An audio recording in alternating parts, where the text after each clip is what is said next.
ये इंसान एक गुफा के अंदर 27 घंटे तक उल्टे शरीर दबा रहा और इसे बचाने के लिए बड़े से बड़े रेस्क्यू रहते हैं। और फिर कुछ ऐसा होता है जिसे सुनकर लोगों का दिमाग हिल जाता है। अगर आप कमजोर दिल के हैं तो वीडियो को आगे न देखें, क्योंकि यह कहानी सुनकर अच्छे से अच्छे लोगों को लगने लगता है यद मोस्ट म्यूचुअल एड मोस्ट डेयरी फार्मिंग कहते हैं। इनके भी स्त्री है नकटी पट्टी के की कहानी। 24 नवंबर 2009 के दिन अमेरिका के यूटा में रहने वाले जॉन एडवर्ड नाम का 26 साल का लड़का, जो कि अपनी जॉब से सीधा छुट्टी लेकर अपने घर यूटा में पहुंचा। और वहां जाकर तो सभी घर वालों का प्लान यह होता है कि 24 नवंबर की रात 8 बजे नृत्य पट्टी के को एक्सप्लोर करने जाएंगे और कुछ घंटे बाद वापस घर लौट आए। लेकिन वहां जो होने वाला था यह कोई सपने में भी सोच नहीं सकता था। हालांकि जॉन इसके में पहली बार जाने वाला था, लेकिन इसे थोड़ा बहुत केबिन का एक्सपीरियंस था, क्योंकि वह अपने छोटे भाई के साथ बचपन में केबिन किया करता था। कि में एक ऐसा सेक्शन है जो कि काफ़ी चैलेंजिंग है, जैसे कि बहुत कैनल कहा जाता है, जो कि बहुत ज़्यादा नेहरू टाइट है, जिसकी वजह से वहाँ एक्सपीरियंस केवल भी अपनी बॉडी को कुछ करके निकाल नहीं पाते हैं। किसी के हिप्स और शोल्डर वहाँ फंस जाया करते और जितना भी वह कोशिश कर लें नहीं निकलते, और उसे निकालने के लिए रेस्क्यू टीम की ज़रूरत पड़ती।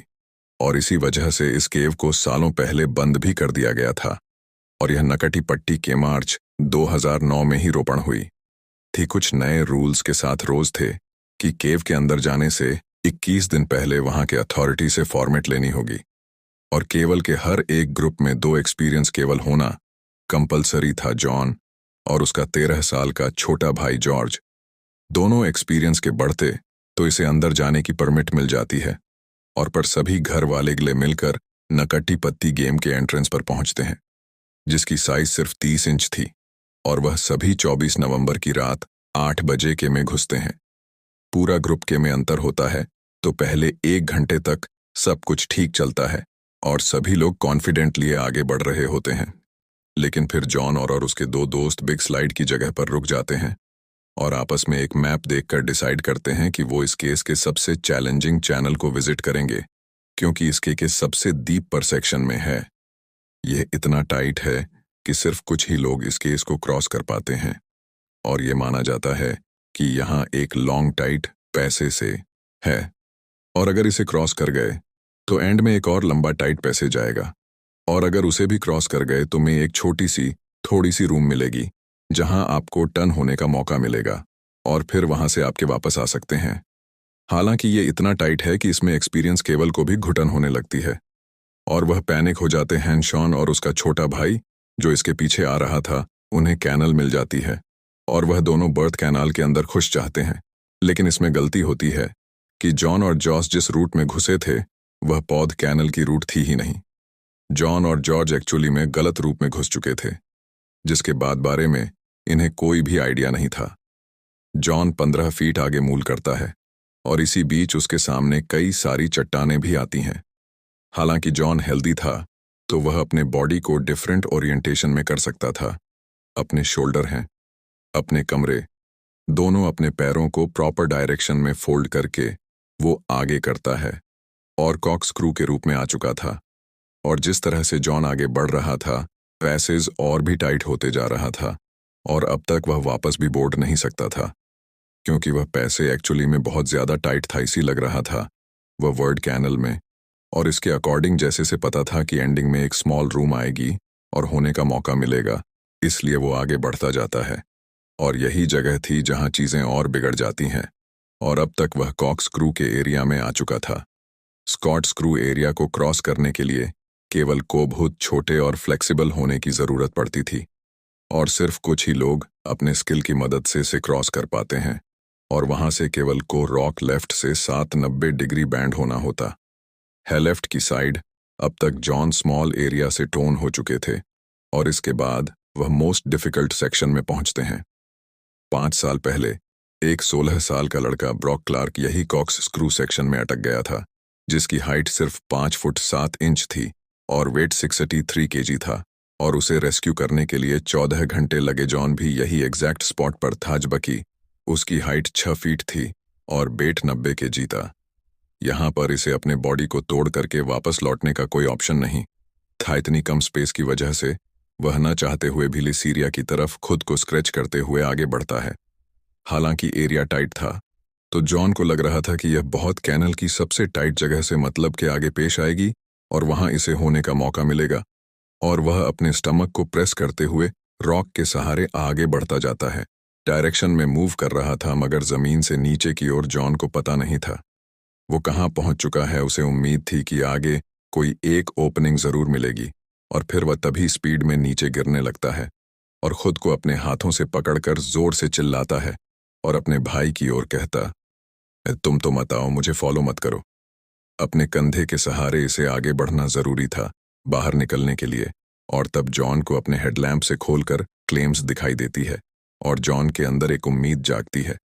लेकिन यह जॉन की जिंदगी की सबसे बड़ी और आखिरी गलती थी। वो आगे बढ़ता है और अपने सर को होल में डालता है और एक इस टनल में जा रहा था तो अननोन थी, और अब वह वहां पहुंच चुका था, और वो टनल और बिताई था और वह स्पेस बहुत कम थी, और जैसा कि उसने सोचा था कि आगे ओपनिंग मिलेगी, लेकिन आगे रास्ता बंद था। ये पूरे केव के पैसे की थी इस जगह की स्पेस ए बाइबल थी, मतलब कि एक लैपटॉप स्क्रीन जितनी वह कंप्लीटली अप डाउन पोजीशन में था, मतलब कि सर नीचे और पैर ऊपर और करीब 70 डिग्री एंगल में मुड़ा हुआ भी था। वो खुद को ऊपर कुछ करने की कोशिश करता है। कोल रोस्टिंग इसके एक हाथ यूज इस पोजीशन में फंसे हुए थे और दूसरा हाथ इसके चेस्ट की ओर मुड़ा हुआ था। वह दीवार के सहारे खुद को पुश करने की कोशिश करता है, लेकिन इसे जल्दी रियलाइज हो जाता है कि इसके सारे मेहनत के बावजूद भी वह मूर्ख नहीं कर सकता है, और इसके पैर भी खोल के सबसे स्मॉल साइड में फंसे हुए थे। वह जॉर्ज को दोबारा चिल्लाता है, जबकि जॉस इसके पीछे ही था, कॉक्स स्क्रू 5 पर, लेकिन वह अपने भाई की तरह इस एरिया से क्रॉस नहीं करता, बल्कि वह अपने फीट को आगे करता है और फिर अपने सर को पीछे रखता है ताकि वह आगे से आसानी से रिटर्न हो सके। इसे जॉन की आवाज कंटिन्यू सुनाई दे रही थी और फाइनली पहुंचता है वह उस जगह पर जहां वह देखता है कि जॉन एक हॉल में खुर्जा है और होल ने इसे पूरा नहीं लिया है और उसकी सिर्फ 2 पैर देख पा रही है। वह जॉन के दोनों पैरों को अपने पैरों से पकड़कर खींचने की कोशिश करता है, लेकिन जॉन थोड़ा सा ऊपर आता और फिर ग्रिप छूट जाती और जॉन फिर वापस इनिशियल पोजीशन पर चला जाता है। और बार बार ऐसा करने से कुछ नहीं हो पा रहा था और इस सिचुएशन में दोनों फ्रस्ट्रेट हो जाते हैं, और जॉर्ज को यह बात समझ में आ चुकी थी कि यहाँ प्रोफेशनल रेस्क्यू की मदद लेनी होगी, और दोनों के बीच में यह डिसाइड होता है कि बाहर जाएगा मदद लाने के लिए, और जॉन यहाँ अपनी पूरी कोशिश करेगा रिलैक्स रहने की और धीरे धीरे सांस लेने की, क्योंकि यहाँ ऑक्सीजन की बहुत ज्यादा कमी थी। खैर के से बाहर आता है और सभी को इसकी जानकारी देता है और रेस्क्यू टीम को बुलाया जाता है।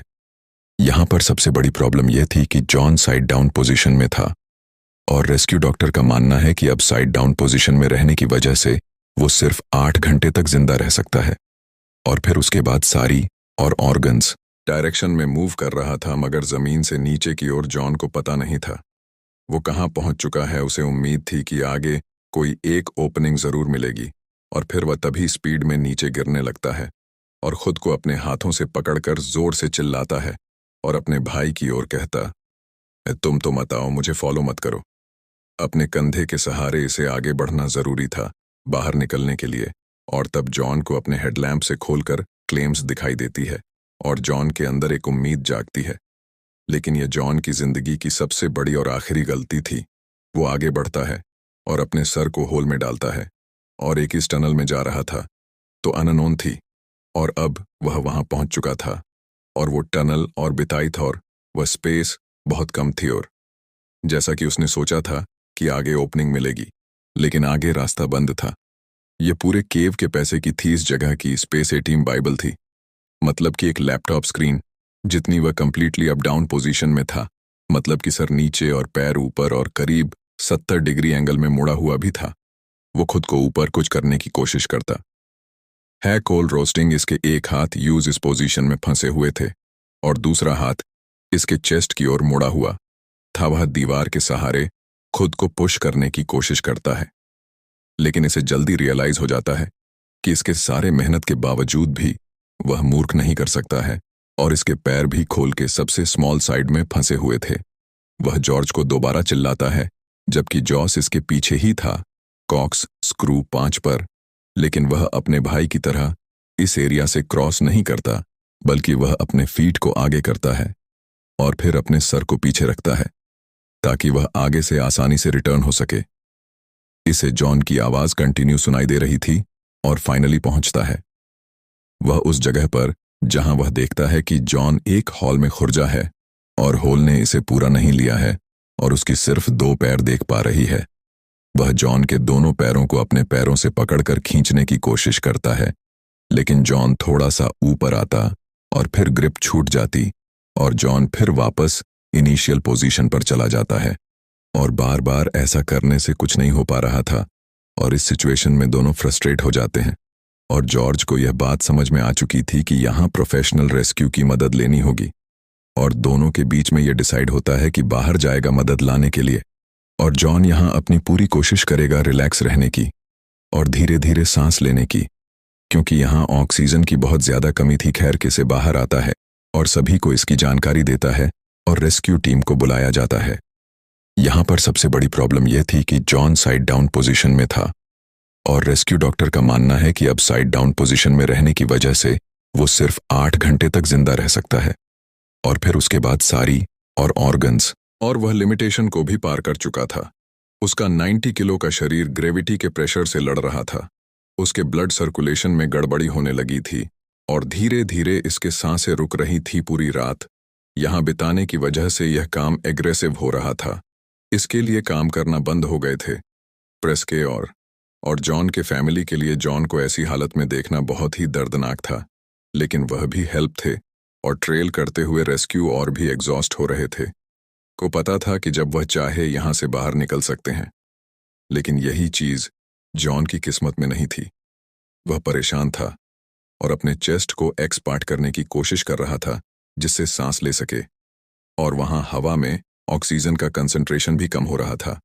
और अब इतना टाइम बीतने के बाद जॉन के पास एक वाइड टेलीकॉम सिस्टम लगाया जाता है और दूसरी साइड से जॉन की वाइफ एमिली उससे बात करती है और जॉन को इनकरेज करने की कोशिश करती है। और जॉन भी अपनी वाइफ को दिलासा देता है कि मैं यहाँ से जल्द बाहर निकलूंगा और सब कुछ ठीक हो जाएगा। अब तक शाम के 4 बज चुके थे और जॉन के यहाँ 18 घंटे पूरे हो चुके थे और अब पुलिस सिस्टम भी लग चुकी थी और मूव करने के लिए तैयार थी। एक रेस्क्यू जिसका नाम रियान था मक्के में घुसता है और जॉन के पास पहुंचता है। रियान कहता है, हाउ आर यू?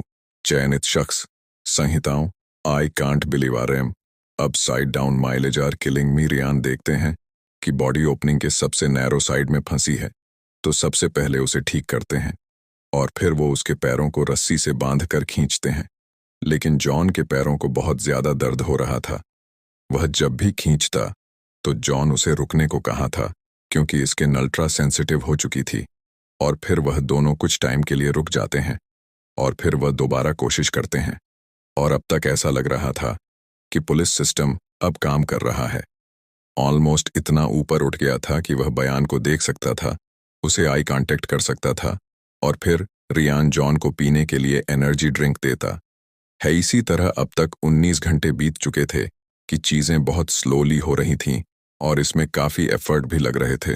हालांकि थोड़ी सफलता तो मिल रही थी, लेकिन अब भी उसे निकालना काफी मुश्किल था। जॉन के पैर ऊपर के सीलिंग को हिट कर रहे थे और उस पैसे में उसे अपने पैर को ट्विस्ट करना इम्पॉसिबल था। तो रियान फाइनली डिसाइड करता है कि इसके पैर को तोड़ देगा। और यही बीच यहाँ पर एक ऐसी मैच निर्बल चीज होती है जिसके बारे में कोई सोच भी नहीं सकता था। पूरी सिस्टम फेल हो चुकी थी। एक बोल्ट जो जॉन के ऊपर ड्रिल किया गया था दीवार में, वह दीवार से निकल जाता है और वह सीधा रियान के सर पर जाकर लगता है, जिससे रियान अनकॉन्शियस हो जाता है। और जॉन जो आधा ऊपर उठ चुका था वो वापस स्लिप होकर इनिशियल पोजीशन पर चला जाता है। और अब जॉन का कोई रिस्पांस भी नहीं आ रहा था कि मूवमेंट जॉन की फाइनल किस्मत थी। अब शायद वह कभी बाहर नहीं आ सकता था। और रियान जब होश में आता है तो उसके सर से खून बह रहा था। वो पूरा कंफ्यूज हो चुका था कि यहाँ पर क्या हुआ। खैर, रियान को वहां से बाहर निकालकर हॉस्पिटल भेज दिया जाता है और उसकी जगह जॉन को निकालने के लिए उसके फादर देवके में जाते हैं और उस टूटे हुए पुलिस सिस्टम को इंस्टॉल करने के लिए 1 और घंटे लग जाते हैं। देव रस्सी से जॉन की बॉडी को बांधने की कोशिश करते हैं, लेकिन वहां जितनी देर भी रहते हैं उसमें जॉन का कोई रिस्पांस नहीं आ रहा होता है। यह पूरा ऑपरेशन जॉन के बिना हेल्थ के नहीं हो सकती था, कि पॉसिबल नहीं था कि एक 90 किलो का इंसान कैसे बाहर निकल सके बिना उसकी मदद के। और जब देव जॉन को रस्सी से बांधने की कोशिश कर रहे थे तो वह खुद भी 15 मिनट तक वहां अटक गए थे और आखिर में वह भी वहां परेशान हो जाते हैं और थक हार कर वहां से बाहर आ जाते हैं। अब ब्रैंडन कॉन एक नए रेस्क्यू के तौर पर उसकी जगह ले लेते हैं और फिर वहां एक टेलीकॉम सिस्टम लगाया जाता है जिससे उसकी फैमिली उससे बात कर सके। लेकिन ब्रैंडेड जो देख पा रहा था वह इमली नहीं देख पा रही थी। जॉन कोई भी रिस्पांस नहीं दे रहा था और पता नहीं यह बातें सुन भी पा रहा था या नहीं। कुछ घंटे पहले तक जॉन के सांस लेने की आवाज आ रही थी, लेकिन अब वह भी शांत हो चुकी थी। रेस्क्यू टीमें के एरिया में ग्रुप बनाकर डिसाइड करते हैं कि शायद जॉन मर चुका है और इसलिए पैसेज में मेडिकल प्रोफेशनल भेजेंगे जिसे कंफर्म हो जाए। और बिल्कुल ऐसा ही होता है। मेडिकल प्रोफेशनल कंफर्म करते हैं कि जॉन मर चुका है। 25 नवंबर की रात 11:56 में ऑफिशियल कंफर्मेशन कर दी जाती है कि जॉन एडवर्ड जोन्स ऑफिशियली मर चुके हैं। 120 रेस्क्यू ने बैक टू बैक 27 घंटे कोशिश करी जॉन को बाहर निकालने के लिए, लेकिन जॉन की वेबसाइट डाउन पोजीशन होने की वजह से ये इम्पॉसिबल था। जॉन अपनी लाइफ के आखिरी 27 घंटे एक एक्सट्रीमली इन्वर्टेड पोजीशन में था, जबकि डॉक्टर ने प्रोडिक्ट किया था कि वह सिर्फ ऐसी हालत में 10 घंटे तक ही जी पाएंगे। यह वाकई काबिले तारीफ है। जो भी रेस्क्यू और अंदर जॉन तक गए को सच में एक हीरो थे। वह जानबूझकर ऐसी जगहों पर मदद करने गए जिसके बारे में उन्हें खुद नहीं पता था वो कितना रिस्क है। उसी में एक रेस्क्यू और मीडिया को बताते हैं कि यह उसके 29 साल की रेस्क्यू करियर के इंटरफेस रेस्क्यू थी और वो इस रेस्क्यू में हार गए।